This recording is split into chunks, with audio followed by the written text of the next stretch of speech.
오늘은 주님이 우리에게 허락하신 귀한 어린이 주일입니다.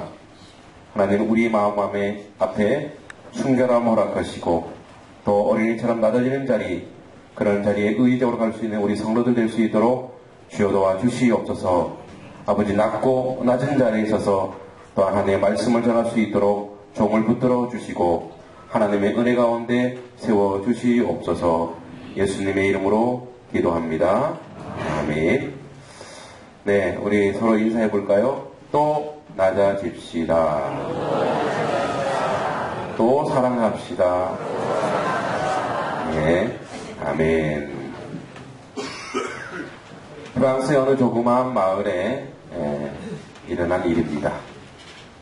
비바람이 몰아치는 추운 겨울밤, 이 집, 저 집 기웃거리던 한 낯선 사나이가 동네에서 외떨어진 집 앞으로 가서 잠시 주저하다가 결심한 듯 그 집 현관문을 두드렸습니다. 잠시 후 한 어린 소녀가 문을 열면서 누구세요? 하고 물었지만 사나이는 아무 말 없이 안으로 들어섰습니다. 그래도 이 천진한 소녀는 비에 흠뻑 젖은 사나이에게 친절을 베풀었습니다. 얼마나 추우세요? 여기 난로에 옷을 말리세요. 제가 뜨거운 커피를 준비할게요. 그러면서 사나이의 손목을 끌고 난로가로 안내해 주방으로 들어갔습니다. 잠시 후에 따뜻한 커피를 들고 나온 소녀는 사나이에게 건네주면서 그 옆에 앉아서 계속 이야기를 했습니다. 저는 지금 혼자 있어요. 엄마와 아빠는 아랫마을에 가셨는데요. 아저씨는 어딜 가세요? 사나이는 커피를 마시면서 물었습니다. 예, 넌 내가 무섭지 않니? 소녀가 말했어요. 왜 무서워요? 지금 목소리가 계속 똑같은 거라서 좀 그렇죠? 이럴 때는 설교 도우미가 옆에 있어야 된다는 거예요. 자매님이. 예.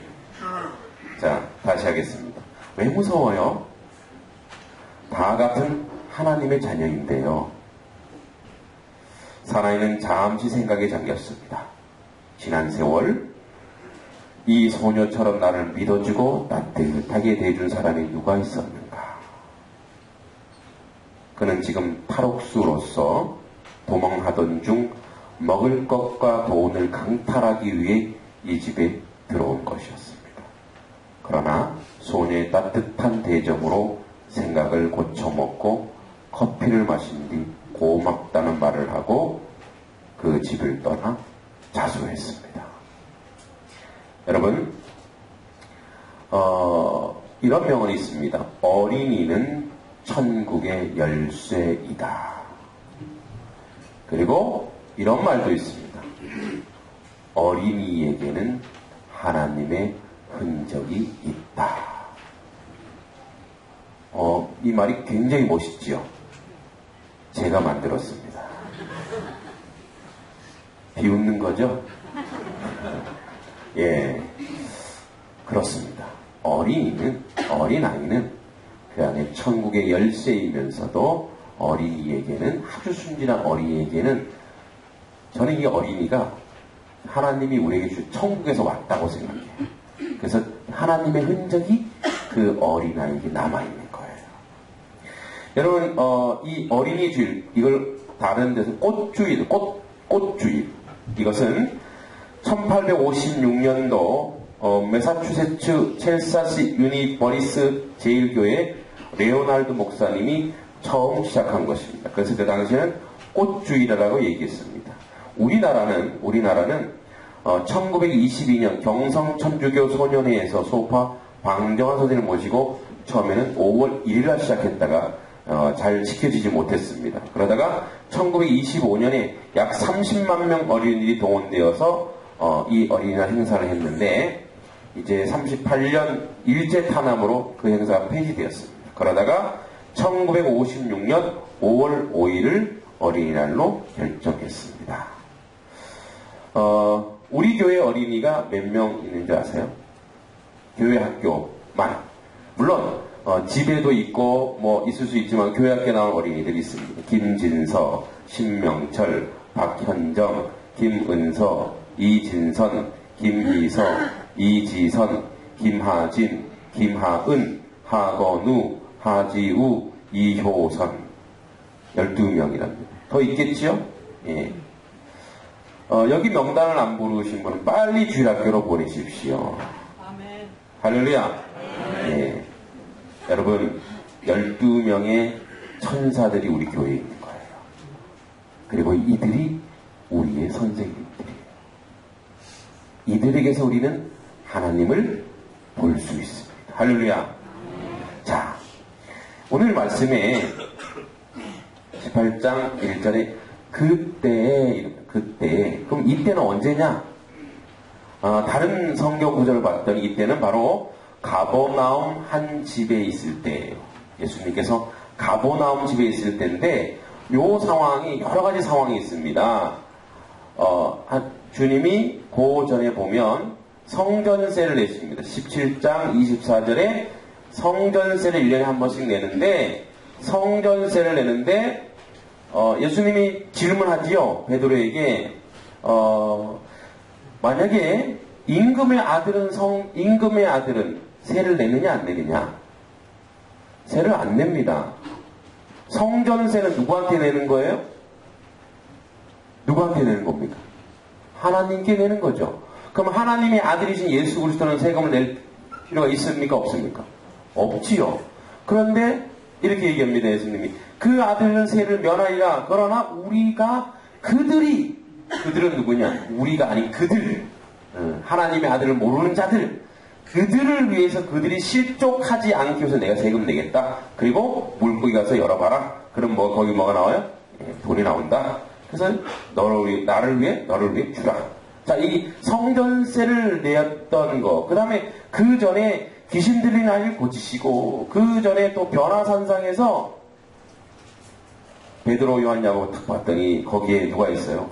예수님과 모세와 엘리야가 뭐하고 있어요? 거기 같이 있는 거예요. 여기가 너무 좋습니다. 이런 그때예요. 그러니까 이 그때라는 것은 왜 이렇게 중요하냐면 또 여기 하나 놓친 그때가 뭐냐면 주님이 17장 22절 23절에 순환을 예고한 그때예요. 내가 죽고 3일 만에 살아나리라. 이 얘기도 하신 그때예요. 그러니까 이 그때라는 것은 많은 이야기가 오고 갔고, 그리고 이제 이런 걸 정리해 봤더니 보세요. 제자들이 봤더니 예수님께서 하나님의 아들이라고 얘기했어요. 지금 그건 세금 안 낸다. 원래 하나님 아들인데 근데 그냥 내준다. 그리고 진짜 변화산상에서 누굴 만난 거예요? 예수님, 모세, 엘리야? 이게 아주 이런 위대한 하나님 사람을 만났단 말이에요.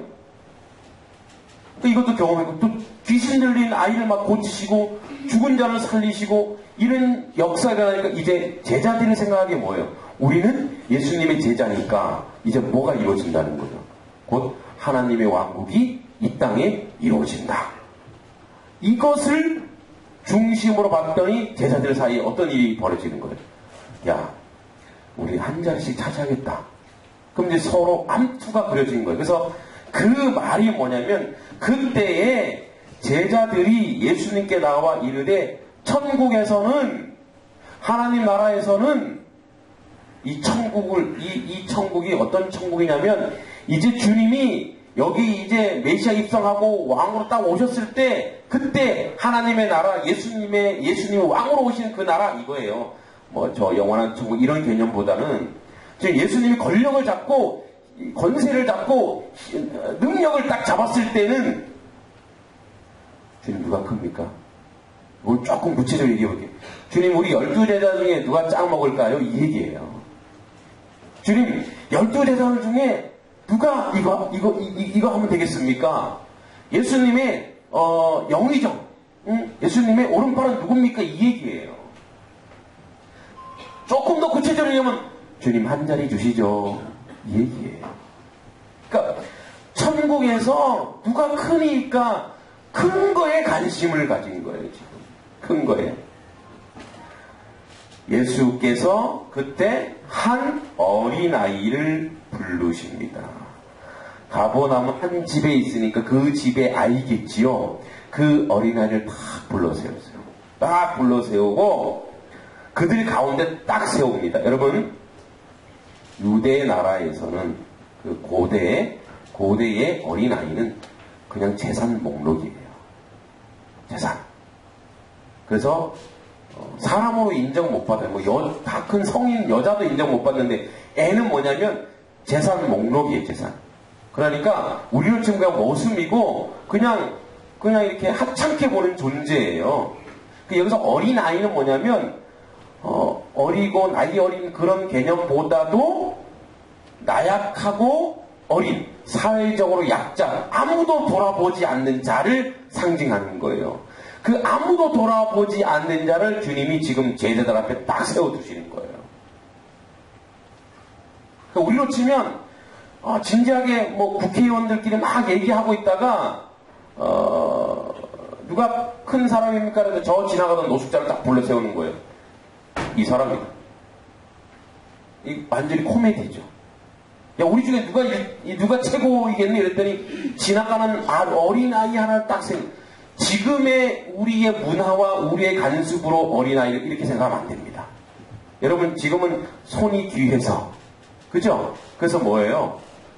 아이들 되게 소중히 여기고 어린이날 하면은 뭐예요? 애들한테 돈 100만 원 나가는 집도 있고 돈 10만 원 나가는 집도 있고 저는 어저께 한 4만 5천으로 끝냈습니다. 오늘 어린이날 해봤자 저를 먼 발치에서 우리 애들이 바라보기 때문에 어저께 이제 영화 보러 명동 가서 영화 보러 갔지요. 아이언맨 3를 봤습니다. 3. 그리고 저와 아이들이 다 아이언맨이 돼서 돌아왔어요. 서로 막 아이언맨. 우리 막내는 자기는 아이언맨이라고. 아빠 자전거 달려! 그래서 뒤에서 막 아이들이 너무 좋아하니까 저도 즐겁더라고. 이런 문화가 아니라니까요. 애들은 사람으로 취급도 하지 않아요. 애들은 가 이거예요. 애들은 가. 그러니까 이런 소유물인데 그러한 취급한 사회적인 지위에서 아주 하찮은 존재를 불러 세우는 거예요. 주님이. 그들 앞에 세우고 자, 청소년 누가 큽니까? 어린아이 세우고 완전 대립되는 그런 대조되는 말이에요. 어린아이를 불러 그들을 가운데 세우시고 정말로 진실로 이르되 이렇게 얘기합니다. 누구든지 어린 아이들과 같이 되지 아니하면 천국에 들어가지 못하리라. 좀 이상하지 않나요? 지금 천국에서 누가 크냐 작냐 얘기했었죠. 근데 예수님이 뭐 얘기하는 거예요? 천국에 들어가고 못 들어가고 이 얘기하시는 거예요.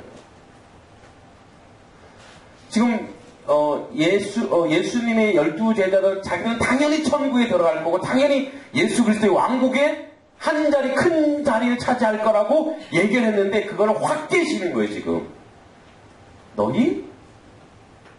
너희가 아니야.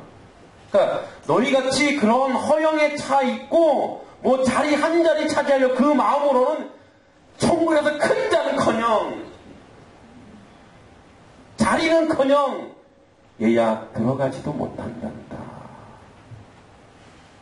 그 자리에 문도 못 두드려. 이게 너희의 자리야. 너희 지금 현재의 너희의 마음 상태야. 이 얘기하시는 거예요. 우리는 당연히 천국에 들어갈 줄 알고 천국에서 이런 상급 받고 저런 상급 받고 내가 하나님과 열심히 봉사하고 내가 찬양대도 열심히 하지 내가 뭐 안내도 열심히 하지 내가 이것도 열심히 하고 저것도 열심히 하고 내가 전도도 열심히 하고 선교도 열심히 하고 하니까 당연히 내가 하늘나라 상급을 받겠지 했는데 얘야 너가 이렇게 되지 않으면 이런 마음이었으면 너는 거기 들어가지도 못해. 그럼 이 말을 받쳐주는 게 뭐냐? 3절에 돌이켜란 말이 있어요. 돌이켜라. 그러니까 진실로 너희에게 이르노니 돌이켜 어린아이같이 되라. 그러니까 너희는 그냥 어린아이 못 된다는 거예요. 어떻게 하냐? 돌이켜라. 여기 어린아이를 부른 거는 뭐냐면 유명한 그 어린아이 교훈인데 이것은 어린아이를 위한 것이 아니라 어른을 교육하기 위해서 어린아이를 주님이 동원했다는 거예요. 여러분, 우리는 어린아이를 보면서 아이고 귀엽다, 이쁘다, 순진하다, 순수하다 이거를 보는 것이 아니라 그 아이를 보고 우리의 마음을 돌이킬 줄 알아야 합니다. 우리 마음을 돌이켜야 합니다. 왜 세상에 우리 아이를 그 아이들을 통해서 너 돌이켜라. 그래서 아이를 돌이켜라고 이름을 지으면 참 좋겠어요. 김돌이켜. 네. 돌이켜. 돌이켜라. 여러분, 이 돌이켜란 말은 뭐냐? 이 말은 이런 뜻입니다. 어린아이와 같이 되기 위한 조건으로 선행되어야 할 행동인데 따라서 돌이키지 않으면 결코 어린아이 같은 특성을 가질 수 없다. 헬라어 스트라페테란 뜻인데 스스로 돌이키다라는 뜻입니다. 그래서 이 동사의 제2과거형으로 순간적이고 결정적인 방향 전환입니다. 확 돌아서는 거예요. 천천히 확 돌아서는 건데 이거는 참회와 중생을 이루는 전인적 변화를 가리키는 거예요. 싹 바뀌어야 돼요. 완전히 바뀌는 거예요. 그래서 요한복음 3장 3절 이런 말씀이 있습니다. 예수께서 대답하여 이르시되 진실로 진실로 내게 이르노니 사람이 거듭나지 아니하면 하나님 나라를 볼 수 없느니라. 이 돌이켜입니다. 베드로가 이르되 너희가 회개하여 각각 예수 그리스도의 이름으로 세례를 받고 죄 사함을 받으라. 그리하면 성령의 선물을 받으리니 사도행전 2장 38절에 나온 이 회개가 바로 돌이켜라는 것과 똑같습니다. 그러니까 어린아이처럼 되려면 너희가 회개하지 않고는 돌이키지 않고는 성령이 아니고서는 너희에게 그런 마음이 들어갈 수 없다는 거예요. 이 돌이키다는 것은 구원과 연관시키고 계십니다. 주님께서 돌이키다는 말을 그냥 천국에서 큰 자, 작은 자의 개념이 아니라 구원의 개념을 말씀하십니다. 즉 어린아이 같은 자리에 서야 하는 것이고 어린아이라는 것은 하나님에 대하여 순수함을 말하기도 하지만 세상에서 낮은 자리를 의미하는 것입니다. 즉 천국을 가야 할 자들은 의지적으로 자신을 낮춰야 한다는 것입니다. 그래야 하나님의 나라를 볼 수 있다는 것입니다. 이것을 주님은 돌이키다고 말씀하셨는데 그것은 성령이 허락하셔서 우리에게 주시는 것이요 그런 성령의 역사가 우리 안에 있다면 우리는 어린아이 같은 자리를 즐기는 자요 낮아지는 것을 기뻐하는 자리인 줄 믿습니다. 즉 우리가 구원받는 하나님의 자녀라면 어린아이 같은 순수한 믿음과 또는 어린아이 같은 낮은 자리를 기뻐하는 것입니다. 좁은 문을 즐거워하고 기뻐하는 것입니다. 좁은 문으로 들어가라. 멸망으로 인도하는 문은 크고 그 길이 넓어 그리로 들어가는 자가 많고 생명으로 인도하는 문은 좁고 길이 협착하여 찾는 자가 적습니다. 마태복음 7장 13절 14절 맞습니다. 그러니까 어린아이들 같이 되지 아니하면 바로 그 의지적으로 하나님 앞에서 보기에 낮은 자리, 천한 자리, 자처하는 것이 바로 우리가 구원받은 자의 삶의 모습이고 어린아이 같은 자의 모습이라는 것입니다. 그래서 이 아이의 겸손이라는 건 뭐냐면 여러분 아이들이 겸손한 것 보셨어요? 저희 막내가 아버님 소자 불초하여 늘 아버님에게 속을 썩여 레고를 방바닥에 얹으려고 아버님이 가끔 가다가 어깨에 베겨서 레고 문신을 새긴 것을 송구하옵게 생각하옵니다. 이로 말미암아가 죄를 얻었사오니 제가 아버님의 아들이라는 것을 감히 말할 수 없나이다. 저는 집을 떠나겠사옵나이다. 이런 애들이 이게 무슨 겸손. 근데 주님은 어린아이같이 겸손하래요. 도대체 애들은 뭐가 겸손한 거예요? 그 겸손이라는 거 우리가 좀 다르게 생각해야 된다는 거예요. 여러분, 애들은 본질상 연약하여서 혼자 힘으로 살 수 없어요. 그렇죠? 그래서 항상 부모님 품 안에서만 그들은 평안을 누려요. 그래서 우리 막내는 잘 때 꼭 아빠가 옆에 있어야 돼요. 누나나 형이 옆에 있으면 분노합니다. 왜요? 아빠, 엄마가 옆에서 자야지 평안하게 잘 수 있어요. 하나님의 뜻에 절대 순복하고 그분의 보호 아래서만 살겠다는 것이 겸손입니다. 그분 아래에 있는 것이 겸손이고 그분이 내 옆에 있을 때 내가 평안을 누리는 것이 겸손인 거예요. 이게 아이들의 겸손인 거예요. 그리고 자신에 대하여 지나치게 과대평가를 하거나 자기를 비하하지 않습니다. 여러분, 애들이 자기를 비하하는 거 봤어요? 항상 지 자랑하느라 바쁘죠. 아빠 자랑하느라 바빠요. 그렇죠? 그래서 애들이 그렇다잖아요. 애들이 초등학교 적어도 4, 5, 6학년 정도 때는 자기네 아빠가 제일 최고예요. 우리 아빠는 모르는 게 없어. 우리 아빠는 최고야. 근데 이제 중학교 고등학교 가서 알죠. 아, 아빠는 참 약한 존재구나. 모르는 것도 많고 정말 무식하구나. 이걸 이제 그때 느끼는 거죠. 근데 어린 아이들은 어때요? 어린 아이들은 아빠가 짱이에요. 힘도 제일 세요. 왜? 집안에서 아빠보다 힘센 사람 못 봤거든요. 엄마가 못 여는 캔 뚜껑은 아빠가 뻥 하고 여는 거예요. 우와, 짱이다. 이건 슈퍼맨보다 더해. 이거는 아이언맨인 거예요. 아이언맨. 그죠? 못하는 게 없잖아요. 그러한 부모가 최고라고 생각하는 거예요. 어린아이 같은 경우 하나님이 최고라는 생각을 세상 속에 실천하는 것이 바로 어린아이 같은 겸손, 순종인 것입니다.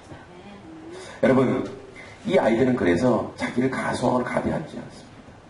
의심이나 계산이 절대 없습니다. 하나님 앞에, 아버지, 엄마, 아빠 앞에 계산하지 않습니다. 요즘 큰 놈이 조금 계산을 하기 시작했어요.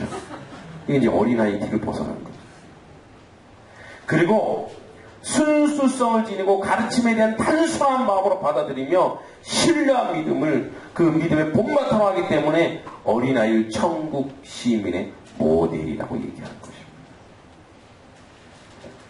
주님 말씀하십니다. 결단코 천국에 들어가지 못하리라. 천국의 입성은 불허하겠다는 것입니다. 여러분, 그래서 주님이 그 다음에 이렇게 말씀하십니다. 그러면 누구든지 이런 어린아이와 같이 자기를 낮추는 사람이 천국에서, 이제 큰 자 얘기하는데 이제서야 큰 자 얘기합니다. 천국에 들어가기 위해서 너희가 어린아이 같이 되라. 그리고 천국의 큰 자는 뭐냐? 큰 자는 이래야 된다는 거예요. 천국에서 큰 자는 자기를 낮추는 사람. 이 자기를 낮추는 사람은 스스로의 의지가 들어있는 거예요. 바로 이것은 사실 본문의 18장 3절 4절 전체의 그림자 모형은 바로 예수 그리스도입니다. 고난받는 종 예수 그리스도.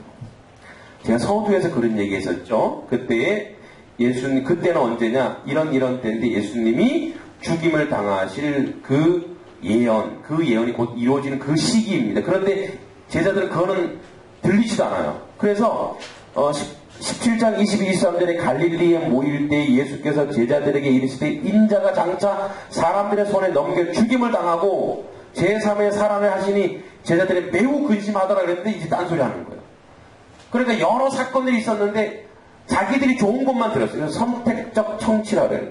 우리도 글을 읽으면 좋은 것만 나한테 맞는 것만 받아들여요. 제가 지금 설교를 해도 지금 좋은 거, 나한테 맞는 것만 받아들이고 언제 그런 얘기했어, 목사님이? 뭔 소리야? 언제 그런 소리 해서 테이프 틀어봐, 유튜브 틀어봐. 틀어보면 이제 나오죠. 아, 그런 소리 했네. 그러니까 제자들도 마찬가지예요. 자기가 듣고 싶은 것만 들었던 거예요.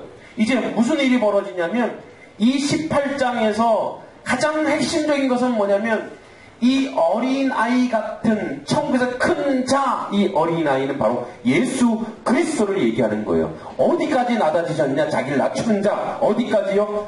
하나님이 인간으로 오셨고 더 인간에서 죄인으로 가시고 죄인에서 가장 고통받는 십자가형으로 겸손하신 자리. 그래서 단순한 의미의 겸손이 아니라 멸시천대, 이 자기를 낮추다 헬라어 파페이오입니다. 천대, 굴욕 등을 당하면서까지 겸손한 것을 의미합니다. 따라서 천국 시민의 자격으로서 자기를 낮춤이라는 것은 하나님의 말씀을 전하고 실천함으로 진리를 알지 못하는 사람들로부터 수모와 멸시를 당하는 것을 기뻐하는 상태, 이게 자기를 낮추는 자입니다. 이 자가 큰 자라는 겁니다. 할렐루야. 이것이 주님이 장차 예루살렘에서 모욕과 조롱을 받고 저주의 십자가에 지실 주님의 길을 그대로 따르는 것을 의미합니다. 그러면 여러분, 고난을 즐거워하고 기뻐하십시오. 예수님처럼 여러분 혹시 누가 김 목사를 욕하고 비난하거든 여러분 기뻐하십시오. 왜냐하면 물론 제 잘못으로 그러면 참 슬프죠. 그건 당연한 거예요. 그런데 주의 나라를 위해 욕먹고 하나님의 나라를 위해서 핍박받고 목회를 열심히 하려고 잘하는데 핍박을 하는 사람이 있고 욕하는 사람이 있다면 그때 생각하세요. 아, 우리 목사님이 정말 제대로 목회하고 있구나. 그때 여러분 박수 치고 기뻐하십시오. 막 욕하는 사람한테 맞아 핍박받고 고난받는 하나님의 종처럼 가는 것이 자기를 낮추는 것입니다. 그래야 큰 자가 되는 겁니다. 여러분, 이렇듯이 여러분들도 하나님의 백성으로 정직하고 거룩하고 정말 하나님 앞에서 은혜롭게 살려고 하는데 더 많은 안 좋은 일이 생기는 그때 기뻐하십시오. 여러분이 이미 천국에서 큰 자입니다. 아멘.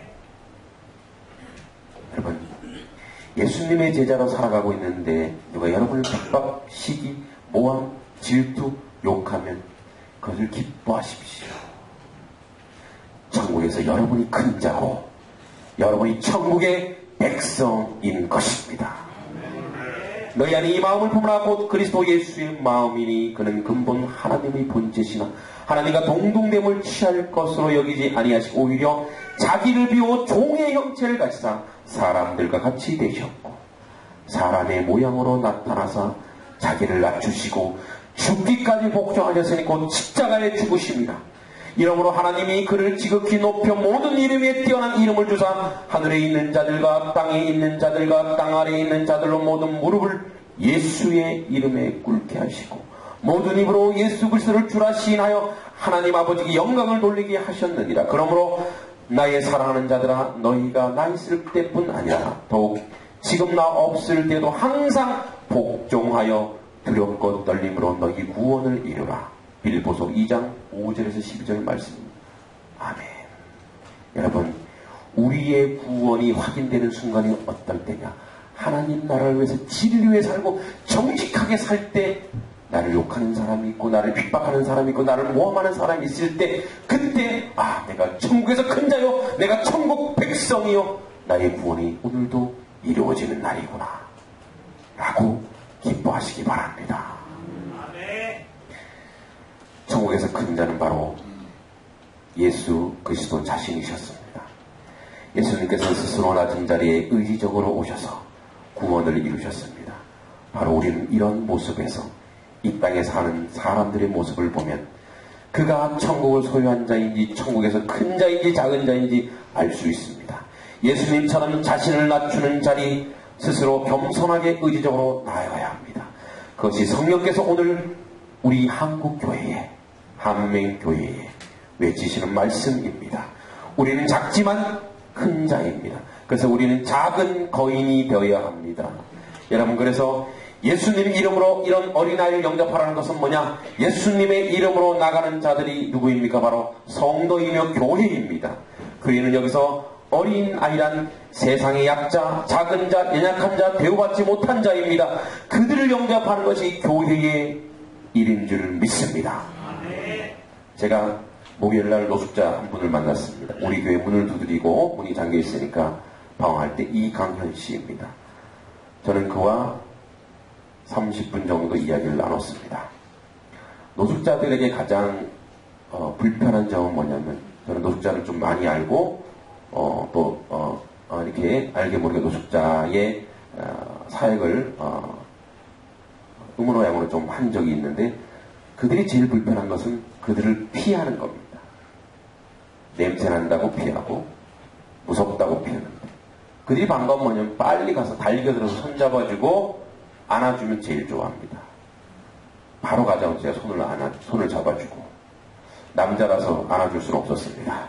손을 잡아주고, 그리고 이야기를 했습니다. 30분. 그의 삶을 얘기하고 이야기했어요. 그런데 우리 교회는 시각장애인 교회라서 노숙자가 들어올 곳은 못 된다. 왜냐하면 우리 성도들은 스스로를 보호하지 못하기 때문에 낯선 사람이 오면 굉장히 두려워한다. 당신은 내가 있을 때만 와야 된다. 그리고 나하고 얘기하고 제 이름을 얘기하고 또 와라. 그래서 이제 빵과 그 음료수 그리고 10,000원으로 이제 그분을 꼬셨어요. 같이 중보기도 하고 예수님 영접시키고 다음에 꼭 또 오라고 얘기했어요. 근데 저한테 이런 고백을 하더라고요. 요 가까운 Y 교회 가서 경비들한테 폭행을 당했다고 얘기하더라고요. 진짜인지 아닌지는 모르지만 너무 가슴이 좀 아팠습니다. 여러분, 그런 자를 영접하는 것이 바로 천국 백성의 삶이요 자리인 줄 믿습니다. 아멘. 여러분, 마지막으로 주님이 오늘 우리에게 말씀하시는 그 말씀이 있습니다. 여러분, 성도와 교회는 어린아이들의 마음에 항상 있는 하나님의 흔적인 사랑을 가지고 살아야 합니다. 우리는 연약하고 세상은 작지만 우리의 가슴에 하나님의 사랑이 있다면 우리는 작은 거인으로 세상을 넉넉히 이길 수 있습니다. 기도하겠습니다. 사랑해 주 하나님, 오늘도 우리를 낮추는 자리에 있게 하사 세상의 모든 사랑하는 주님이 주신 그 마음으로 살게 해 주시옵소서. 그래 하나님이 살아계심이 우리 속에 역사하도록 인도하여 주시옵소서. 예수님의 이름으로 기도합니다.